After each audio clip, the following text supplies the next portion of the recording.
seen Ashland University, Ashland College Athletics from many different viewpoints over the years. So tell me what the biggest difference is, let's say now you come into games from when you were playing a while back. Yeah, well, so I played back in the 70s, and actually probably before this current dynasty that we had in women's basketball, which is great. We were probably the glory years then, because we went to 3 national tournaments in a row. So we really had good fan support then. I mean, there were times that the gym was packed because we played, we played a lot of large schools. Like we played Ohio State. Yeah. They came here and played us. We went down and played in St. John's. So it was, right at the beginning of Title IX, and women's sports was really exploding at that point. So we had a really good run. But I do remember fan support. We held a national tournament here, one of the 3 years that I was here, and so schools from all over the nation came.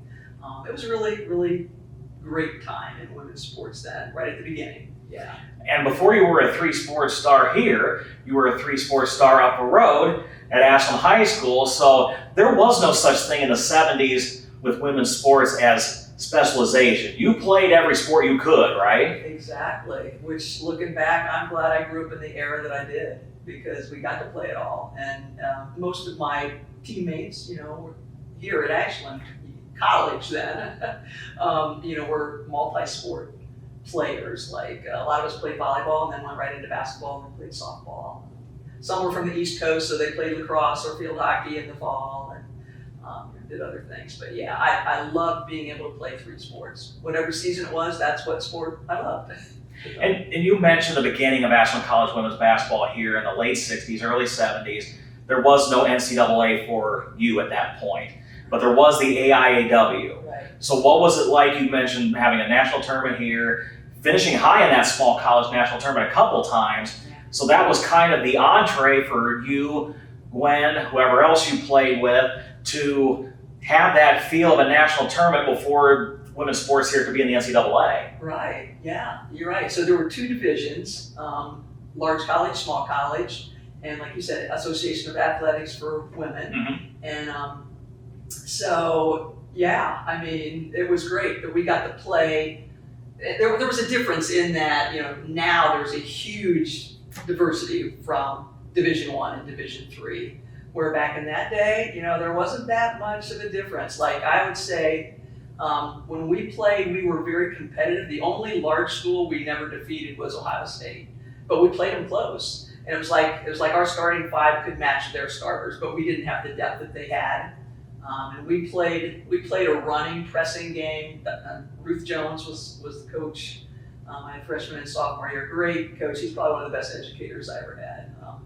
As I look back at the staff we had, like we had educators like Mm-hmm. Dr. Ellishan, Yes. Dr. Carol Merkler, Dr. Ruth Jones. They all had their doctorates,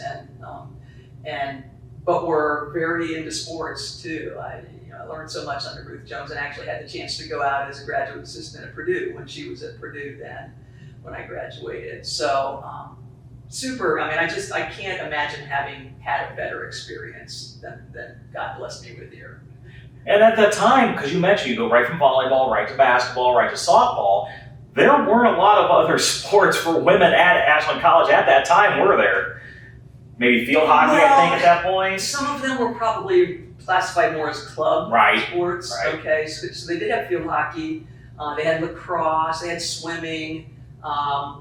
See, I don't have a recollection of track. Like track is so huge now, but I don't recollect that we had like a women's track team at that point in time.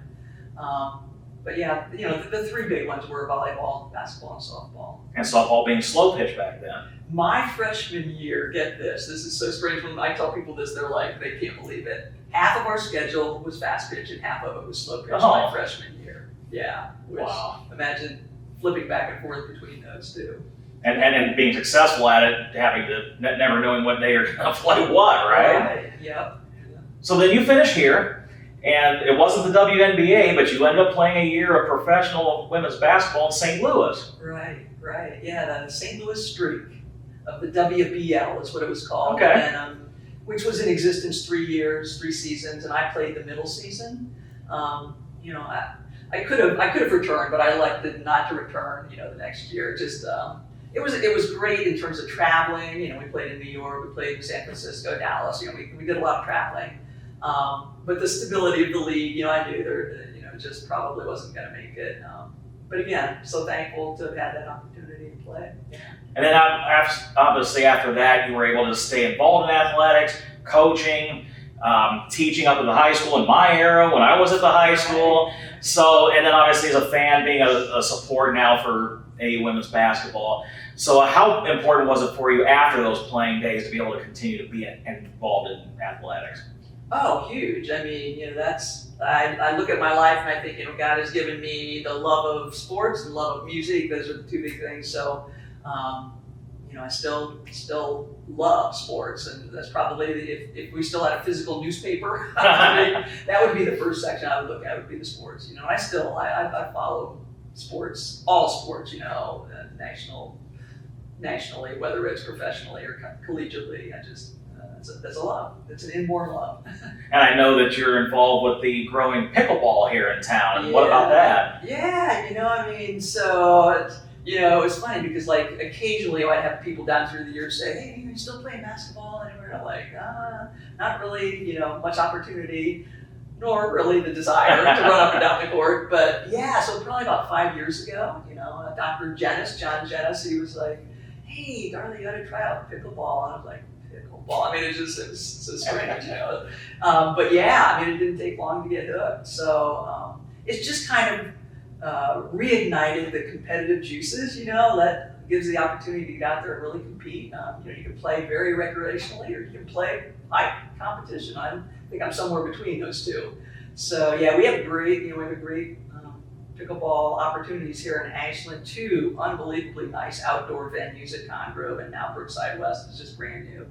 All pretty much funded by benevolent citizens of Ashland. So we are very blessed. It's unusual that a town our size would have the venues that we have. So. And now we have one indoors in the renovated field house, so we can play here too. That is right, yeah. And the Y, you know, Y has 6 courts, and then Grace, the church that I go to, we have 3 courts in our gym, and Trinity has 3 nice courts in there. Wow. Jack's Place gym. So yeah, very blessed. Absolutely. And now you've obviously you're an Ashland County Sports Hall of Famer, you're an AU Hall of Famer, so obviously the impact that you've had in this community, in the athletic realm, I gotta believe it's been a blessing for you to be able to have that and kind of have that be immortalized in a couple different ways. Oh yeah, you know, you look back on your life and you think, wow, you know, I think God was so gracious to me and so good, and I'm so thankful for the blessings that have been lavished upon me, and just hopefully try to be a good steward of what I've been given. Yeah. And in my prep to do this interview, I think I read that you had played Sue Ramsey at one point. Yeah. So when it was sophomore year, she was at Indiana University then, and they were coming to play Ohio State, and my coach Ruth Jones, you know, got wind of that, and you know, back in the day they could do things schedule-wise. So she's like, hey, you want to stop at Ashland and play on the way? You know, the coach at Indiana. It was going to be kind of a warm-up game for them, and so sure. So they stopped, you know, at small little Ashland College, and we ended up beating them by 20 points that year. So then Sue transferred, you know, to where she transferred to. Oh yeah. Can't remember off the top of my head. So then we played them again, and you know, the return visit they got us, you know. But yeah, so that just kind of is indicative of the era we were in. You know, we played Big Ten schools. And we're competitive, so that was fun. We still, you know, go back and forth with that. Good camaraderie that way. Because she and I are in the same year. We both graduated from our respective universities in '78. So when you look back at Ashland College and Ashland University Athletics over almost 50 years, and you think about now, Olympic gold medalists, NFL players, major league players, and we can go on and on and on about the successes that we've had here at AU.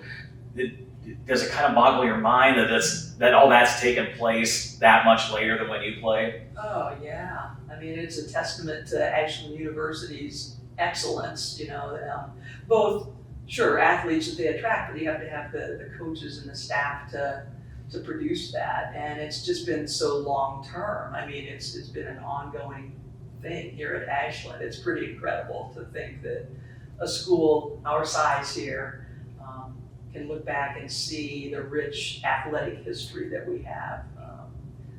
I think our community appreciates that, but may not even realize the full extent of what we are blessed with here. And then finally, I like to do with these Eagle Rewind videos, a sales pitch. So if you've got somebody who you know in town, maybe in the region, wherever, and they say, my kid might want to go to Ashland University, what would your sales pitch be? Wow, I would say, the focus on the individual. If their student came to Ashland, they would get an incredible education. They wouldn't just be a number, they would be, helped one-on-one and just really grow exponentially, I think, here, both academically and as a person. Spiritually, they have the opportunities to. Just a great place. Ashland is a great place to be. All right. Thank you so much for taking the time. Thank you, Dusty.